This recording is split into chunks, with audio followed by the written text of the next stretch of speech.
नमस्कार, दिन भर की बड़ी खबरों में आपका स्वागत है। मैं हूं परवीन शेख। आज इस बुलेटिन में बात होगी कर्नाटक में राहुल ने कैसे चला बड़ा दांव, एमपी में प्रियंका गांधी की एंट्री से परेशान बीजेपी की, महाराष्ट्र में उद्धव ठाकरे से डरी बीजेपी की, ज्योतिरादित्य सिंधिया को लगे बड़े झटके की। साथ ही जानेंगे कैसे पहलवानों के मुद्दे पर बुरी फंसी मोदी सरकार, और बुलेटिन के आखिर में बात होगी मोदी सरकार पर बरसे केजरीवाल की। इसके साथ ही और भी कई बड़ी खबरों से आपको करवाएंगे रूबरू, लेकिन तमाम बड़ी खबरों से पहले एक नजर सुर्खियों पर। कर्नाटक के डिप्टी सीएम डीके शिवकुमार का दावा, कर्नाटक की 5 गारंटियां दूसरे राज्यों में भी लागू कर सकती है कांग्रेस। विपक्षी मोर्चा होगा मजबूत, जेडीयू अध्यक्ष ललन सिंह का दावा, महबूबा मुफ्ती और फारूक अब्दुल्ला भी होंगे विपक्षी एकता की बैठक में शामिल। चक्रवात बिपरजॉय के सौराष्ट्र कच्छ तट पर पहुंचने का अनुमान, मौसम विभाग ने जारी की चेतावनी। वर्ल्ड टेस्ट चैंपियनशिप फाइनल में भारतीय टीम को मिली मात, ऑस्ट्रेलियाई टीम ने 209 रनों से हराया। ये तो थी सुर्खियां, और अब बात आज की सबसे बड़ी खबर की। कर्नाटक में आज से महिलाएं मुफ्त में बस यात्रा कर सकेंगे। कर्नाटक में राहुल गांधी का ये बड़ा वादा पूरा हुआ है। कर्नाटक की सत्ता में आने से पहले राहुल गांधी ने जनता से 5 वादे किए थे, जिन पर कांग्रेस तेजी से काम कर रही है। राहुल के इस दांव से बीजेपी बैकफुट पर है, तो कैसे राहुल ने आधी आबादी को साथ कर बीजेपी को किया परेशान, देखते हैं ये रिपोर्ट। राहुल गांधी ने कर्नाटक में वो दांव चला था जिससे बीजेपी का चुनावी गणित पूरी तरह से धाराशायी हो गया था। राहुल ने कर्नाटक में आधी आबादी को ध्यान में रखते हुए कई वादे किए थे, जिसमें से एक वादा महिलाओं को बसों में मुफ्त यात्रा का था, और इस वादे को राहुल गांधी ने आज पूरा कर दिया है। शक्ति योजना के तहत अब महिलाएं बसों में मुफ्त यात्रा कर सकेंगी। इसको लेकर राहुल ने कर्नाटक महिला के साथ अपनी सेल्फी साझा करते हुए लिखा है कि आज से कर्नाटक में हर महिला के लिए बस यात्रा निःशुल्क। एक और गारंटी हुई पूरी, महिलाओं का सशक्तिकरण और आर्थिक बचत हमारी जिम्मेदारी, उनका अधिकार पूरा करेगी कांग्रेस सरकार। कांग्रेस के इस वादे के पूरा होने से उसे आने वाले चुनावों में बड़ा फायदा होने वाला है, क्योंकि कर्नाटक के बाद अब 5 राज्यों के विधानसभा चुनाव में भी कांग्रेस की नजर महिला वोटरों पर रहेगी। आज कर्नाटक के सीएम सिद्धारमैया और डिप्टी सीएम डीके शिवकुमार ने खुद अपने हाथों से महिलाओं को मुफ्त टिकट दिया, जिससे महिलाएं काफी खुश नजर आई। कर्नाटक कांग्रेस के कंडक्टर बने सीएम सिद्धारमैया और डिप्टी सीएम का वीडियो ट्विटर पर शेयर करते हुए लिखा है, कर्नाटक के मुख्यमंत्री सिद्धारमैया और उप मुख्यमंत्री डीके शिवकुमार ने केएसआरटीसी और बीएमटीसी बसों में मुफ्त यात्रा के लिए शक्ति योजना के लॉन्च के दौरान मुफ्त में पास बांटे, महिलाओं को सशक्त बनाए।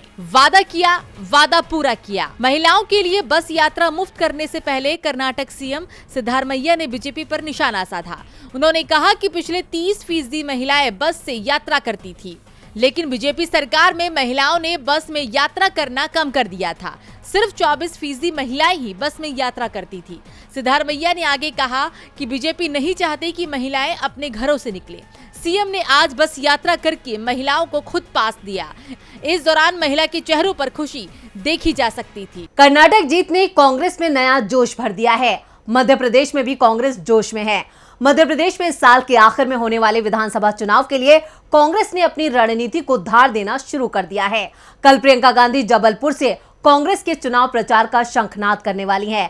प्रियंका के स्वागत में बैनर पोस्टरों से पूरे जबलपुर को पाट दिया गया है। देखते हैं ये रिपोर्ट। कर्नाटक और हिमाचल तो एक झांकी है, मध्य प्रदेश अभी बाकी है। प्रियंका गांधी के जबलपुर आगमन पर स्वागत, वंदन, अभिनंदन, इस तरह के नारे लिखे पोस्टर जबलपुर शहर में जगह जगह देखे जा सकते हैं।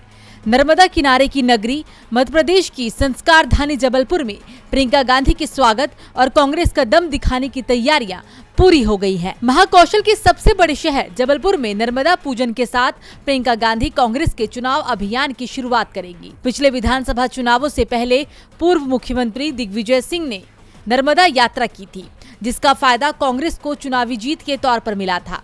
इस बार भी कांग्रेस नर्मदा फैक्टर का लाभ लेने में जुटी है।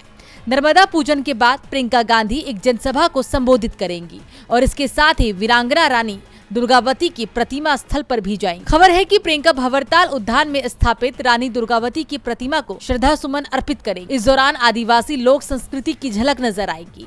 आपको बता दें कि रानी दुर्गावती की प्रतिमा पर जाकर कांग्रेस आदिवासी वोट बैंक को साध सकती है। यहाँ के गोंड आदिवासी रानी दुर्गावती पर बहुत श्रद्धा रखते हैं। कांग्रेस ने 2018 में महाकौशल में अनुसूचित जनजाति के लिए आरक्षित 13 में से 11 विधानसभा सीटों पर जीत हासिल की थी, जबकि बीजेपी को केवल 2 सीटें मिली थी। इस बार भी कांग्रेस आदिवासी वोट पर अपनी पकड़ खोना नहीं चाहती है।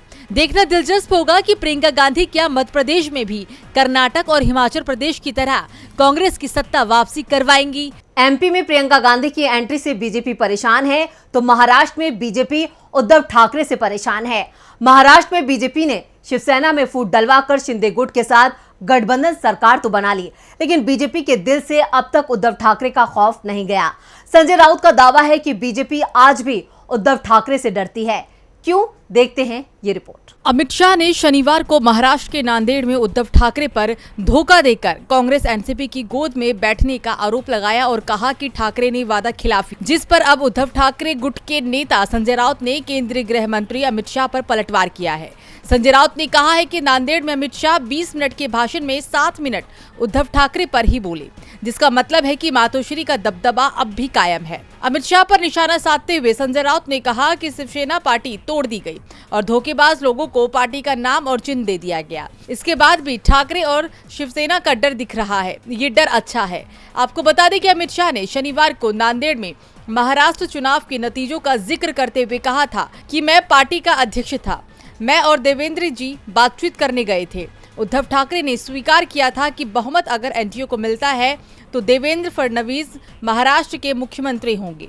जब एनडीए जीत गई तो उन्होंने वादा तोड़ा और सत्ता के लिए कांग्रेस एनसीपी के साथ हाथ मिला लिया। दरअसल शिवसेना और बीजेपी ने साल 2019 का महाराष्ट्र चुनाव साथ मिलकर लड़ा था, लेकिन मुख्यमंत्री पद पर सहमति नहीं बन पाई। शिवसेना ने बीजेपी का साथ छोड़ दिया था। बीजेपी ने एनसीपी के अजित पवार को अपनी ओर मिलाकर सरकार बना ली, लेकिन उसकी उम्र भी अधिक नहीं रही। इसके बाद शरद पवार ने कांग्रेस और शिवसेना को साथ लेकर महाविकास आघाड़ी के गठन में अहम भूमिका निभाई और उद्धव ठाकरे को मुख्यमंत्री बनाकर महाविकास आघाड़ी की सरकार बनाई। लेकिन इस सरकार को बीजेपी ने शिवसेना में फूट डलवाकर गिरवा दिया। अब शिवसेना के एकनाथ शिंदे के साथ बीजेपी सत्ता में है। बीजेपी उद्धव ठाकरे से अलग तो हो चुकी है, लेकिन उसे डर है कि अगले साल होने वाले चुनाव में उद्धव ठाकरे उस पर भारी पड़ जाएंगे।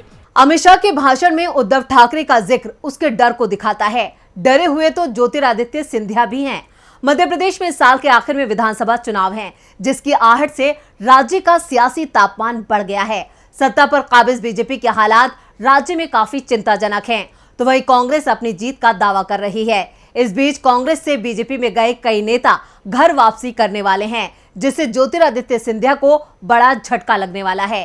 क्या है पूरी खबर, देखते हैं इस रिपोर्ट में। मध्य प्रदेश विधानसभा चुनाव से पहले दल बदल का खेल तेज हो गया है। बीजेपी के अंदर बेचैनी दिखाई दे रही है, नाराजगी खुलकर दिखाई दे रही है। कई नेता पार्टी छोड़कर कांग्रेस का दामन थाम चुके हैं। हलचल उन नेताओं के बीच भी दिख रही है जो 2020 में ज्योतिरादित्य सिंधिया के साथ कांग्रेस छोड़कर बीजेपी में चले गए थे। अधिकांश नेता वापसी की कोशिश में जुटे हैं। मध्य प्रदेश की गुना शिवपुरी लोकसभा सीट के नेता ज्योतिरादित्य सिंधिया को बीजेपी में शामिल होने के बाद सबसे बड़ा नुकसान हुआ है। कोलारस विधानसभा क्षेत्र में दशकों से ज्योतिरादित्य सिंधिया के कट्टर समर्थक बैजनाथ सिंह यादव अपने पूरे कुनबे के साथ कांग्रेस में वापसी कर रहे हैं। बैजनाथ यादव की घर वापसी के लिए कांग्रेस की तरफ से एक बड़ा कार्यक्रम आयोजित किया गया है। प्रदेश अध्यक्ष और पूर्व सीएम कमलनाथ की मौजूदगी में वो कांग्रेस में शामिल होंगे। यादव की माने तो गुना शिवपुरी लोकसभा क्षेत्र के हजारों लोग उनके साथ घर वापसी कर रहे हैं। कांग्रेस के प्रवक्ता अजीत भदौरिया ने कहा है कि बैजनाथ यादव की वापसी से कांग्रेस शिवपुरी जिले में मजबूत होगी और आने वाले विधानसभा चुनावों में पार्टी को इसका फायदा होगा। यानी बैजनाथ की कांग्रेस में वापसी से सिंधिया को बड़ा झटका लगा है। वहीं प्रियंका गांधी कल जबलपुर में महारैली करने जा रही हैं। इस रैली से भी बीजेपी परेशान है। वैसे मध्य प्रदेश बीजेपी में घमासान मचा है। ज्योतिरादित्य सिंधिया बीजेपी नेताओं के निशाने पर हैं। बीजेपी के नेता ही आरोप लगा रहे हैं कि सिंधिया के आने से पार्टी को कोई फायदा नहीं हुआ है, उल्टा नुकसान हुआ है। वहीं अब बैजनाथ की घर वापसी से भी सिंधिया घाटे में हैं। सिंधिया को हुए इस नुकसान से बीजेपी भी मुश्किल में है। मुश्किल में तो बृजभूषण भी है। पहलवानों के मामले में अब एक नया मोड़ आ गया है। इस मामले में दिल्ली पुलिस ने महिला पहलवानों से बृजभूषण पर लगे आरोपों के सबूत तलब किए हैं, जिसका दावा एक रिपोर्ट में किया गया है। क्या है पूरी खबर, देखते हैं ये रिपोर्ट। बृजभूषण के खिलाफ पहलवानों का प्रदर्शन फिर से शुरू होने वाला है। हरियाणा के सोनीपत में शनिवार को पहलवानों की महापंचायत हुई है। इसमें कुश्ती संघ के अध्यक्ष रहे बृजभूषण शरण सिंह की गिरफ्तारी की मांग को लेकर फिर से चर्चा हुई।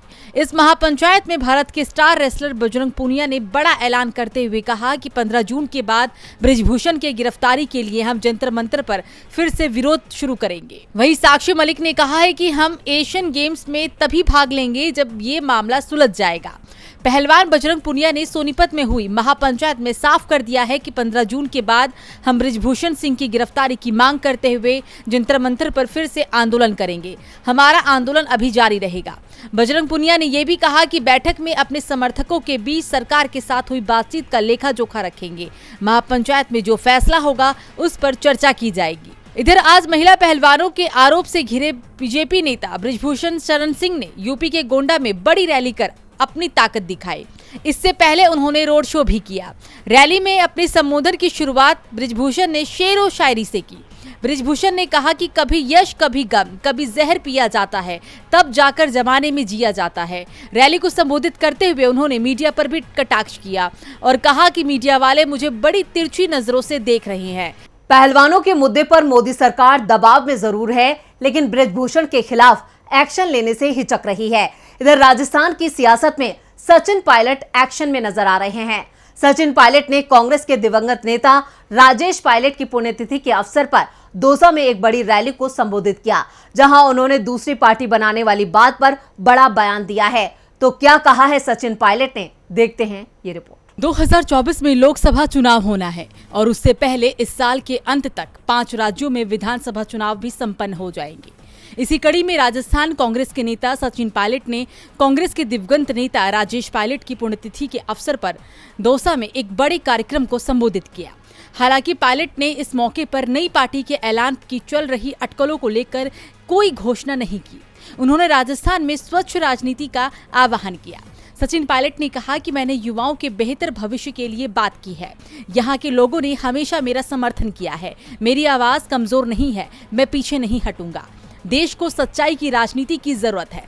कांग्रेस नेता सचिन पायलट ने भ्रष्टाचार के कथित मामलों को लेकर रविवार को पूर्व मुख्यमंत्री वसुंधरा राजे पर फिर से निशाना साधा। पायलट ने कहा कि इसमें समय लग सकता है, लेकिन लोगों के साथ न्याय होगा।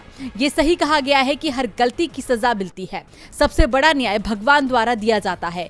आज नहीं तो कल न्याय जरूर होगा। गौरतलब है कि पिछले कई दिनों से ये कयास लगाए जा रहे थे कि सचिन पायलट राजस्थान की राजनीति में कोई बड़ा ऐलान कर सकते हैं, नई पार्टी बना सकते हैं, लेकिन सचिन पायलट ने अपने पिता राजेश पायलट की पुण्यतिथि पर ऐसा कोई ऐलान नहीं किया, जिससे बीजेपी को झटका लगा है। और बुलेटिन के आखिर में बात सीएम केजरीवाल की। दिल्ली के रामलीला मैदान में लंबे वक्त के बाद आज अरविंद केजरीवाल ने रैली की। इस रैली में उन्होंने पीएम मोदी पर जमकर अपनी भड़ास निकाली। केजरीवाल ने केंद्र के अध्यादेश के खिलाफ एक बार फिर पीएम मोदी को चुनौती देते हुए उन्हें अहंकारी और सुप्रीम कोर्ट का अपमान करने वाला प्रधानमंत्री करार दिया है। और क्या कुछ कहा है केजरीवाल ने, देखते हैं ये रिपोर्ट। दिल्ली के मुख्यमंत्री और आम आदमी पार्टी के संयोजक अरविंद केजरीवाल ने दिल्ली के रामलीला मैदान पर महारैली को संबोधित किया। केंद्र के अध्यादेश के खिलाफ बुलाई गई रैली में अरविंद केजरीवाल ने पीएम मोदी पर जमकर हमला बोला। केजरीवाल ने कहा कि कई साल बाद आज हम रामलीला मैदान में इकट्ठा हुए हैं।